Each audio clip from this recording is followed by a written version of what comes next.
The first step is to install the flashing tape into the vertical corners. This tape has been cut to the height of your wall panels, matching the kit style you have selected. When installed, it will produce straight, strong, watertight, and mold-resistant inside corners. Apply a generous bead of adhesive onto both walls about 3/4 of an inch away from the corner. Fold the tape at the center crease with the print side together. Then press the tape into the corner using a taping or putty knife.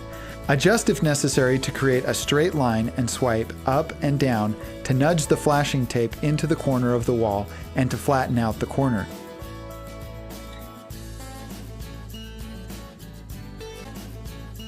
Alternatively, it might be easier to apply 2 smaller beads instead of 1 larger bead.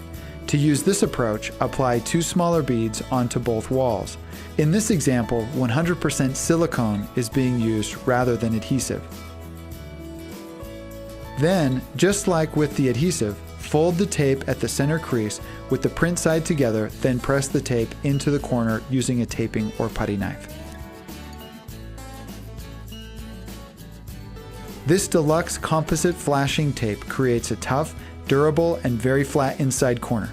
Repeat this process on the other vertical inside corner of your shower.